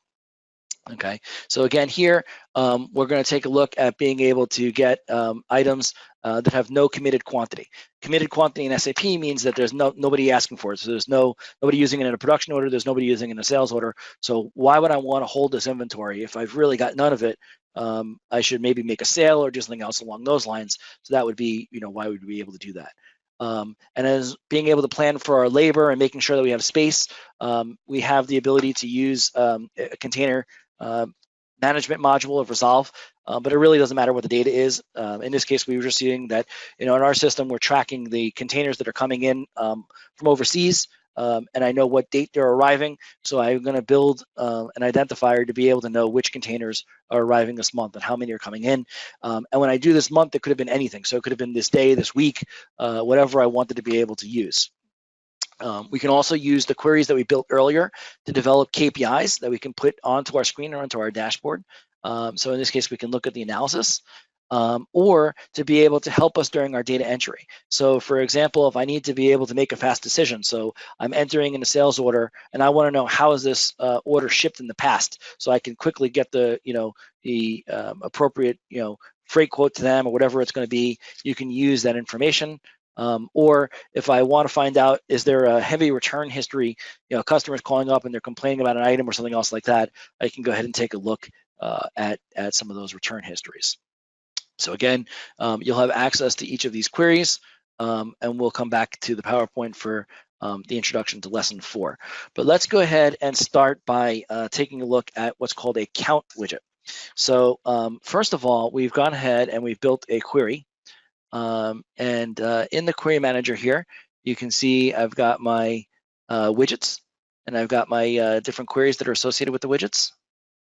Okay, so I've got my items with no commitment, and again, you can see this is basically just selecting some data simply from the item master where the committed is equal to 0, and then I went ahead and I sorted it by on hand. So you can see this is my worst defending items. These are stuff that I'm holding a lot of and can't sell. Okay. So in order to be able to use this, I came in and I went into tools. And then within the tools, I came into cockpit and then count widget. And what I did in the count widget here was to put a widget here where I've got the no commit. I created it here, specified the query, okay, and that's going to create the count widget. And then you can see I did the same thing with the containers arriving. But the reason I wanted to do this was to be able to show you that you can use user-defined fields and tables in your queries. So if you've got something from a third party or maybe from us or just something that you've added as a user-defined field or table, you can use the same concept here to be able to identify this. So you can see I'm now able to find the containers that arrived, okay? And again, you went and I was able to assign that to a count widget. Now, once you assign it to a count widget, you can see here, you can come into your cockpit and manage your cockpit to be able to add the widgets. And I've already done that here for the containers arriving this month.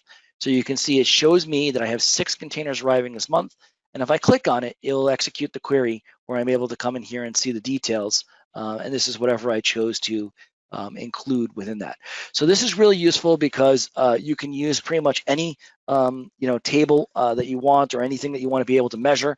So you can see I was able to come in and be able to get a counter the same way that SAP provided the ones called My Open AR Invoices or My Sales Orders Not Delivered. These were from SAP, but I was able to add my own that are based on my own logic. Okay. Now, within Pervasive Analytics, I was able to go ahead and build this KPI. And so you can see here, I've got my average sales this quarter, what my goal is, what my trend is compared, and all that information. So let's take a quick look and see how that worked. And again, I came into Pervasive Analytics, okay? And I have an existing one that I already built, but I'll just build a new one quickly here for you for the KPIs. And what you can see is that all of my user-defined queries show up here. So that sales analysis query that we created before, where I've got my sales analysis or my group by customer or whatever it's going to wind up being. So what I can do is I can expand this and it will show me the list of the things that are in here. So I wanted to be able to take something like the line total, okay, and drag it here. All right. Now you notice again, it gives me the ability to do the sum or the average. And so you can see here it's starting to show me the values already. But then what I can do is I can drag something like the document date. And I could say this year, or I could say this month, okay? And when I do that, it will automatically redefine this. Finally, I can come in here and give it a goal. So I want, 2,000, and we want to do increase sales goal. Okay, and then finally for this trend, you see I have the ability to come in here and see how did I do over last month or how did I do over the same month in the last year. So those are some of those things. And of course, you can build more advanced trends as well. There is documentation available on using your KPI designers. But the key here was that using a query that we already built and saved, and we might be using for other functions, is going to give us the ability to come in here and then be able to build a KPI that we can save. Oh, I forgot to give it a name. So this will be sales monthly sales. Okay, and we can go ahead and save this. Anyway, I'll just come back and show you the one that I already saved because I gave it a good name last time. But you can see in here I've got my here's one that I did for rental revenue. It's the same kind of concept. So I was able to come in here and pick my rental queries and be able to save those things, and I was able to type it in and save it. It was probably the KPI goal that was too long. So in any case, that's a KPI. So those KPIs give you a number that you can put on the screen. The other thing that you can do is you can build dashboards. So if I come in here and I take a look at the sales analysis dashboard, okay, you can see it's the same concept here. So what I do is I come in here and I'm able to search for the data source. So you can see I have all of my user-defined queries, where I was able to come in here and say I wanted a sales analysis query, and you can see I used the one that I built earlier. And I dragged and I dropped this over, and you can see I was able to say I want the line, but now I want to be able to see it by group. So I'm able to get a visualization. So if you look at the raw data, you can see where that's coming from. But I'm able to get a nice visualization here, by customer group. So I'm able to take some component of this and then be able to use the different visualization structures. So this is a really good way to be able to extend the cockpit. But one other nice thing that's useful about this is you do have the ability to create an action. And so what this would give me the ability to do is if I wanted to link this to another sidebar inside of SAP, I could specify what I want to link it to. So I could link it to an item code. And if I linked it to the item code, what that's going to give it the ability to do is when I drill into an item and I look at the item, I'm able to get this same report now filtered down by that item, so I can see which customer groups are buying and what volume they're doing in buying my products. So you can really extend the logic that SAP is giving you, via the pervasive analytics. Now, one of the other things that we've done here is if I go back and I take a look at my sales order here, and I'll just pull up an existing sales order. So let me go to, okay. So here's a sales order. I've got some products for this customer. And you can see I'm able to right click, and there's a function here called Query Launcher. Within Query Launcher, this is going to give me the ability to run queries.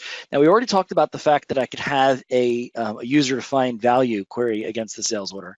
But what this gives me the ability to do is to come in here and write a query where I'm able to pass in multiple pieces of information. So here you can see I wanted to see who the customer was and what the ship to was and what the item code is. So based on that, you can see all I was able to do is right click and I say, how does this item ship? And here you can see it normally ships by FedEx if I need it by early morning. Otherwise, it's by UPS 2-day. And that's all based on dynamically. I didn't have to set up this data or anything else like that.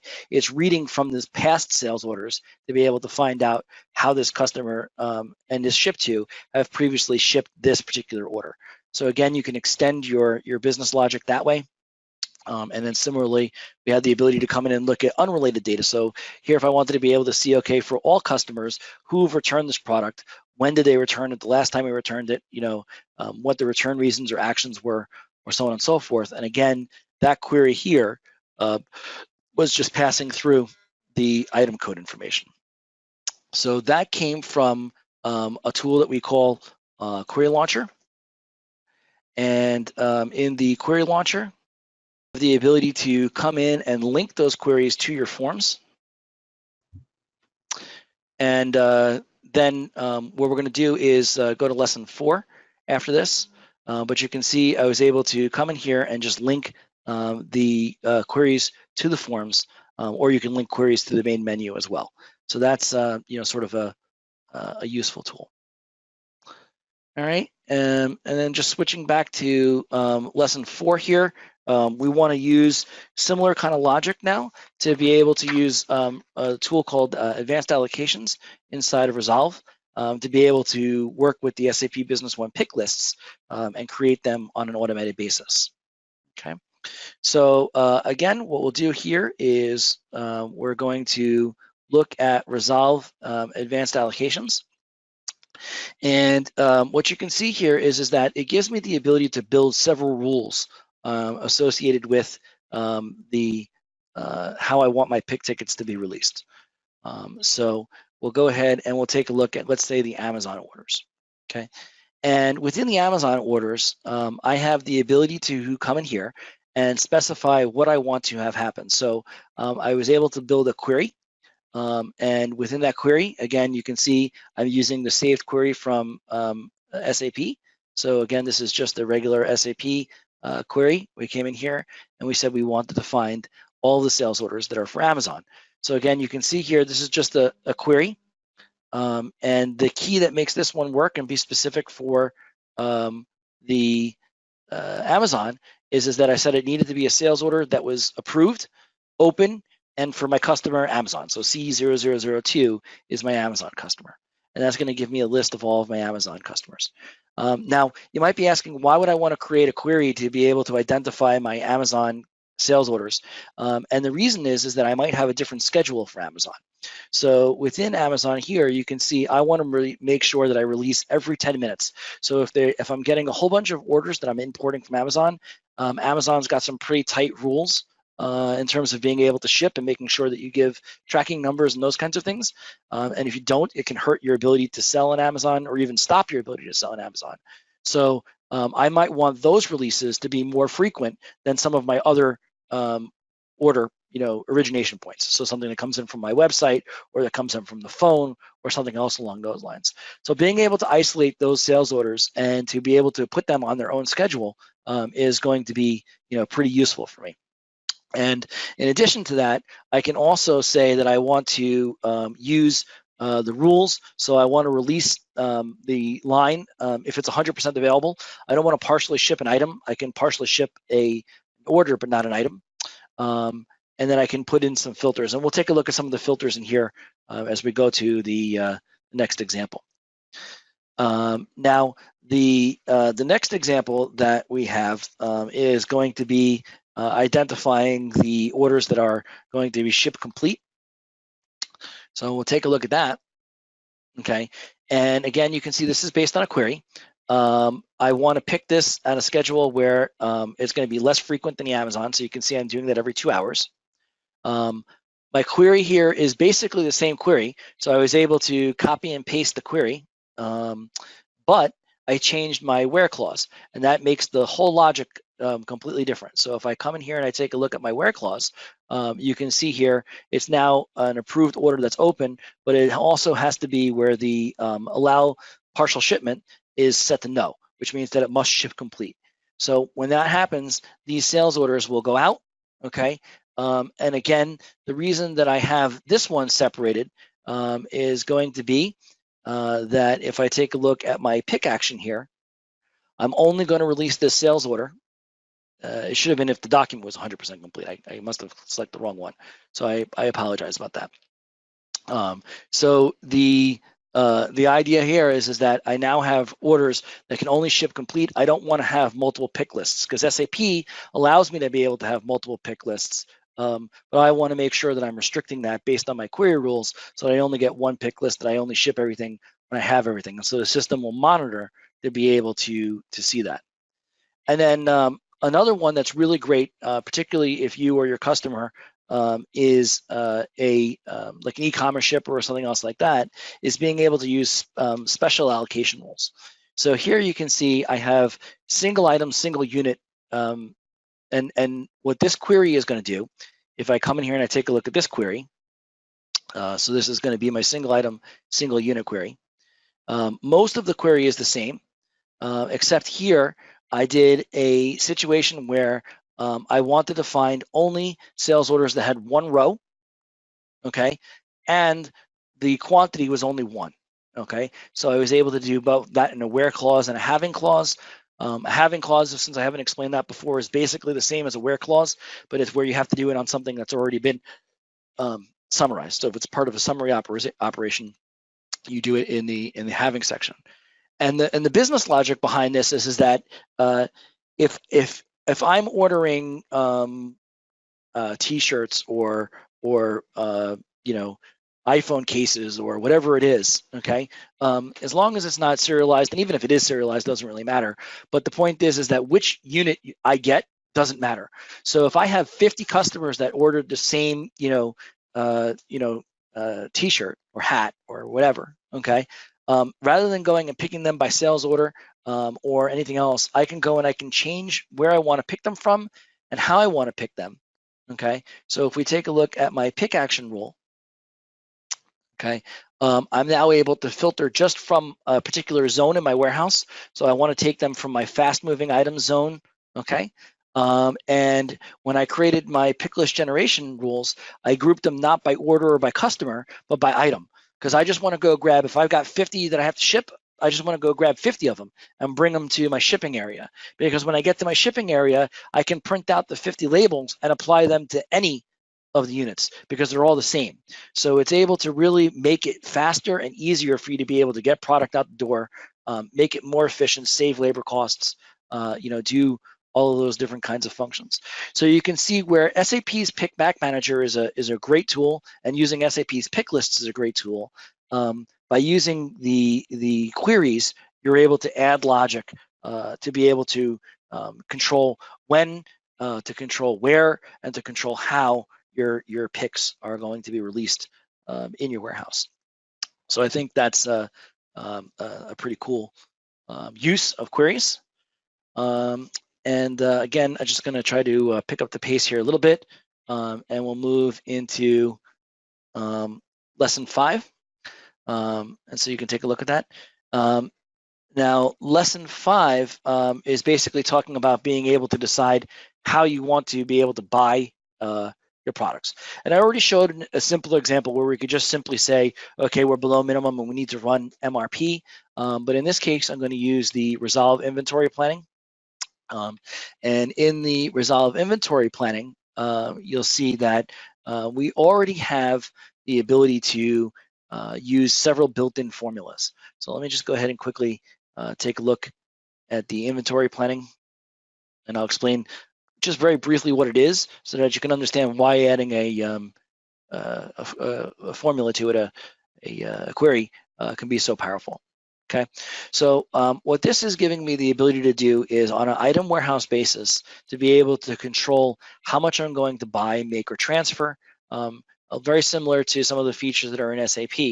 And I can use forecasts, also similar to the base SAP functionality.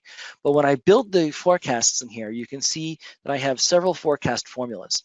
Now, everything from the 6-month rolling average through the weighted average here, these are all built in, and these are all based on well-established formulas that are published by gurus like Gordon Graham or John Schreibfeder from Effective Inventory Management that are used within SAP Business One and, of course, many other ERP systems as well. But what you'll often find is that when you go and get into the details, usually the purchasing manager has come up with some variation of the formula or their own complete formula that's distinct to them that they want to be able to use. So rather than forcing them into a model that was prescribed by the authors, you are going to give them the ability to be able to control the rules. And so once you do that and you create this custom formula, so again, if we scroll up to the setup here, you can use these to build your own custom formulas. And so you can build something simple like a 5% growth, or you can build something very complex, which is what I have here. And what the reason this one is, you can see it's a very long query. The reason it's as complex as it is this was a sample that we built for one of our customers, and in this particular example, what wound up happening is they wanted to be able to use calculated data to be able to predict the next number. So we're starting with known data. So I'm starting with, okay, next month's forecast is going to be based on the last 3 months usage using their own methods. So they wanted to use a weighting for the different months. But then as we move forward into the future forecast periods, we want to be able to use some of the forecasts that we already created that are not yet saved into the formula. So as you can see, queries can get to be as complex as you need them to be, where you can actually go ahead and make multiple joins and multiple results and so on and so forth. But you can start with a simple query or a complex query. But ultimately, what this is going to do is it's going to use this usage data here. So if I take a look at my forecasts, you can see these forecast numbers are calculated based on the formula. And now I'm using that formula that was chosen based on that. So if I was to come in here and change, last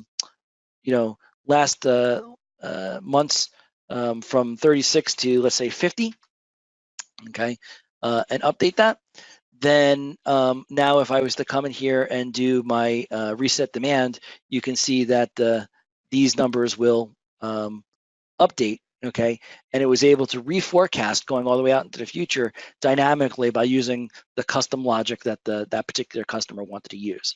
So again, you are able to use those queries to be able to kind of manipulate the data and work with your inventory planning. Similarly, we're going to go into lesson 5, and in lesson 6 rather, we're going to talk about using the ability to interact with external parties. So this is being able to move data back and forth between EDI and also with an e-commerce system or a third-party logistics warehouse and outsourced warehouse. And so we'll take a look at those 2 modules in here. But again, this logic can be generalized as well. And so within that, let's go ahead and take a look at a simple example. So if I go into my EDI and I want to take a look at my EDI export, okay? So when I'm sending data out by EDI, you have the ability to go in and do a mapping, of course. There's going to be rules that are associated with your EDI transaction partner. But that mapping, instead of making it so complex, I might want to have a situation where I'm going to instead send the data based on a query here. So inside of SAP Business One, when we enter a sales, an AR invoice, for example, okay, maybe they want to know who the salesperson is, but SAP doesn't store the salesperson on the AR invoice. It stores the salesperson code, that internal number that we talked about before. So here you can see you have the ability to create an example where you can come in here and choose the field from the AR invoice that you want to replace the data, and then you can use a query to be able to dynamically replace data. So I'm going to take the salesperson's name from the salesperson's table, where the salesperson's code is equal to the code that's on the invoice. And then here you can see I'm filtering it by the document number for the transaction that I am submitting. So you can see I have the ability to do this for the import and the export, as well as being able to manipulate data for individual transactions that come in. So if we take a look at incoming transactions in the EDI control, you can see if I look at my customer configuration. Now for this, just as a general rule of thumb, queries are quite powerful. There is a type of query called an update query, which you can see here. SAP does support the use of an update query, which means it's going to write data directly into a table, field and table, but only for user-defined fields. So please do not ever use queries to update a standard SAP Business One field. That should always be done through the SDK or the DI API or the service layer. But if you are using user-defined fields, you can go ahead and you can update these so that if we're importing orders that are coming in from a trading partner or from the web or for something else like that, you have the ability to go ahead and set rules such as free freight or other kinds of things based on the queries. And you can see I did it at the header level or at the row level. So at the row level, one of the common things is to be able to put in the country of origin, because when I go to ship I need to be able to specify what the country of origin is going to be. And so, in that regards, I'm able to automate that process again by using a query. And then last, and then Tim, I'll open it up for questions. But the last one here was just again with your 3PL. It was the same kind of concept here. 3PL allows you to import and export sales orders, purchase orders, item masters, and so on and so forth to an outside warehouse. And so in that example, besides just manipulating the data, I wanted to be able to limit which data was being sent. And so if we take a look at the 3PL configuration here, and I take a look, let's say just at the export configuration, and we'll go to the sales orders here. Oh, sorry, it was the business partners that I limited on. The ability to say that I don't want to send leads, I just want to send existing customers. So you can see I was able to specify that here. Or again, same kind of concept like we did with the EDI, where I want to send the salesperson's name and not their code. So, as you can see, you have the ability to use the queries to substitute data or to be able to limit record sets, approvals, and so on and so forth. So I hope everybody enjoyed the training. At this point, I'll turn it over to Tim to open up for any questions that might be available from the audience. Shannon, if we're still muted. Well, there we go. I'm sorry about that. Darryl, can you hear me okay? I can. Thank you, Tim. All right. Sorry about that. So we are going to have another 10 or 15 minutes just for Q&A. I know we ran late. Probably a lot of content that we try to cover in only 90 minutes, so we did extend it. We're not going to unmute because of the background noises, but if you do have any questions, you can post it in the chat box, and Darryl will read them and reply. And if you are going to be dropping off, we do appreciate you taking time today to attend the session. We will be making this recording as well as the PowerPoint available by the end of the day tomorrow. And as a follow-up, we do have our next online expert training session. Darryl, if you just pop that open on the Yep. PowerPoint. We have that in late October. Where are we here? There's all the queries. So we're going to have our next session is going to be Understanding Business One's Costing and Pricing. As you're all aware, over the last several releases, SAP has added a lot of functionality to the BP pricing programs. So we're going to be going through that in detail. We're also going to be covering, for those customers that are using the Resolve Suite, the advanced customer pricing module that we have available, which provides capability to things like aggregate pricing, ship-to pricing, and other advanced pricing functionality in conjunction with SAP's pricing. So let's see if we have any questions. If you have any, type them now, and then yeah, we'll answer. Yes, you can. So the first question came in and it said, is there a way to be able to add a query shortcut onto my cockpit and or dashboard? So let me just go ahead and exit out of this. There's a couple of different ways that you can do it. One is that if you build a query and build a widget, so again, that was going to be under Tools, Cockpit, and then Count Widgets. That's going to be able to give it to where you have the ability to take one of the queries that you've saved and then put it into your cockpit. So again, that's going to allow you to come in here and add, any of your queries that you've built, in here as a counter.